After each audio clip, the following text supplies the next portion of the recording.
someone criticizes us behind our back, and someone else informs us of this. So what are some beliefs which may work in this situation, may be activated in this situation? My self-worth depends on what others think about me. I will lose their love. Creates emotions of fear, self-rejection, hurt, bitterness, anger, perhaps depression. Reaction, possibly to defend ourselves to the others or to confront the gossiping. Other beliefs, I will be alone. I am not safe alone. I am in danger. Fear, insecurity. Another system of beliefs, I am a victim. I gave and did not receive. I have been betrayed. The other is to blame for my pain. We could feel weakness, betrayal, disillusionment, anger, revenge. We could seep into depression. We could react aggressively in such situations. Other beliefs, others cannot be trusted. I am alone in the world. I am in danger of being hurt physically, emotionally. This could create fear, loneliness, anger. Reaction could be to close off from the others, to wear a mask, a false self, to become aggressive. Another possibility is that I accept and love myself independent of the other's opinion. I feel safe and secure in all situations, and that life gives me exactly what I need to evolve. In such a case, I would feel inner peace, understanding and love for the person who has the problem, and forgiveness. The effort to help the person with the problem and continue life without disturbance. And one last example. One fears that perhaps one's spouse is cheating on him or her. Now, I would like to investigate this from two aspects. The first question is, what are the beliefs which I have which cause me to suspect that? Because there are two levels here, the suspecting of it, and then what I feel about that if it's true. The suspecting it could be from the belief that this is the way people are, men are or women are, they cannot be trusted. Another belief which may cause me to suspect it is that I am not enough for the other, that I am not interesting enough, or I am not worthy enough to hold someone's attention completely, exclusively. And so this doubt about myself, or this doubt about the opposite sex, especially if I have experienced something like that in my childhood or in society in general, cause me to have this doubt. Then the second level is what I feel about that. So some basic beliefs about this are that my self-worth is dependent on the exclusivity of this person's love. That is, we have a tendency to measure our self-worth in various ways, but one very basic way is that there is one person at least in this universe who loves me exclusively more than he loves anyone else.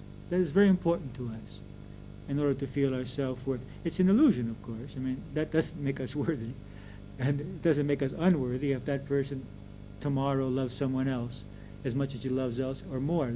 But we have made a great investment in that, and we all make a great investment in it, that I am worthy if there is at least one person who sees me as the most important person in the world for him or her.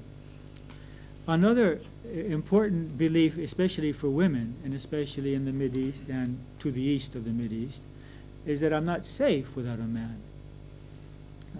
And that my financial and material and physical security are dependent on my having a man, or my being socially accepted in social circles is dependent upon that. So there are these various beliefs which create the suspicion and the fear that it might happen or that it is happening. And then there is all these beliefs which make this unacceptable, that I lose my self-worth, I lose my security, I lose my ability to function socially. And this creates all these negative feelings. And the third level is that my reality is being created by the other. And so that who is to blame for all of this? The other. And then we have this whole series of emotions which are hate, revenge, and all of these emotions of aggressivity towards the other, anger, because I believe that the other is responsible for what I'm feeling. So there's three levels here. There's the suspicion, there's the fear, which is I won't be safe, I won't be worthy, I won't be accepted, and then there's the anger and the aggressivity, which comes out later, that this is an injustice and it's not happening within a divine plan, for example. This should not be happening. My pain is the result of the actions of another person.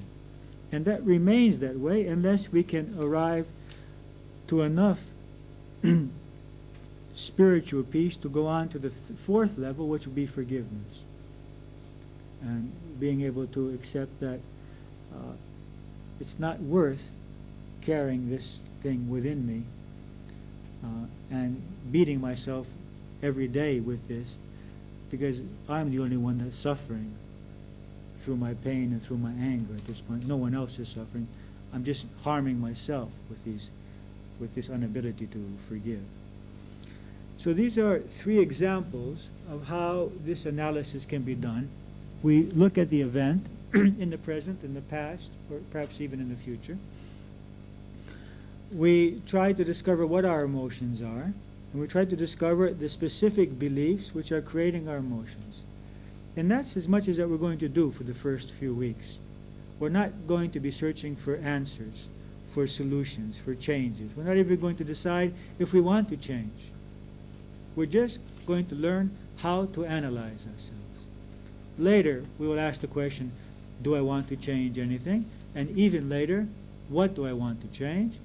And then how I will change it. For the present time, we're not interested in any of that. We're just interested in learning how to analyze these mechanisms, because they're reflex mechanisms. You understand what a reflex mechanism is? When the doctor hits our knee and the knee goes forward, it's a reflex mechanism which goes to the spinal column, returns to the knee without passing through the brain. This is what these emotional mechanisms are. They're reflex actions which don't pass through our conscious mind. And they happen in fractions of a second. And the adrenaline is moving, and the mouth is expressing itself, and the eyes are opening. And this is happening without it having passed at all through our conscious mind. To understand, do I want to be this way at this moment?